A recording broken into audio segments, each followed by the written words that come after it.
ललना कौने घड़ी भरत भुवाले सोहर पद गावत हो। ललना कौने घड़ी भरत भुवाले सोहर पद गावत हो।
शुभ घड़ी लक्ष्मण हो।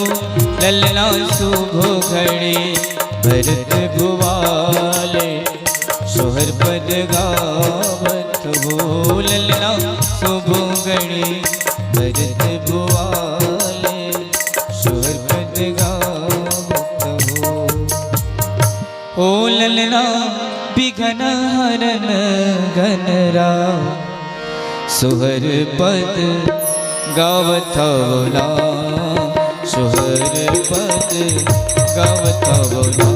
ललना विघ्न हरन गणरा ललना विघ्न हरन गणरा सोहर पद गावत बोला सोहर पद गावत बोला।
काकर बेटा राम मोर काकर बेटा लक्ष्मण हो। ललना काकर बेटा भरत भुवाले सोहर पद गावत हो। ललना काकर बेटा भरत भुवाले सोहर पद गावत हो। कौशल्य बेटा मोरे सुमित्रक बेटा लक्ष्मण हो। ललना की कई के भरत शत्रुघ्न के सोहर पद गावत हो। ललना की कई के भरत भुवाले सोहर पद गावत हो। लल्ला रे लागत रे हो रे छुट डारे हो बेटा सोहर पद गावत बोला सोहर पद गावत बोला। फूल लरे लागत रे हो रे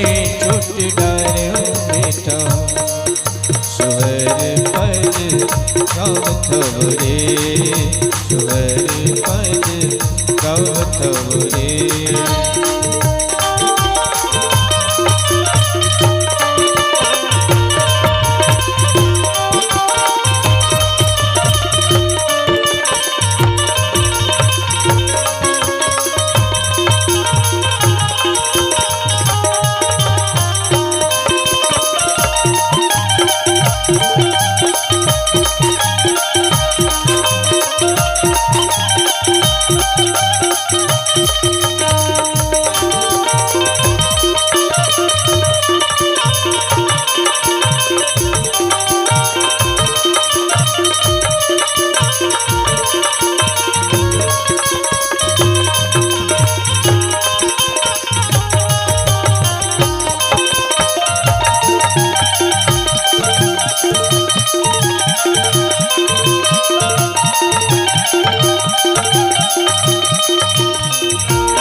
ललना विघ्न हरण गजरा सुहर पद गावथव सुहर पद गावथव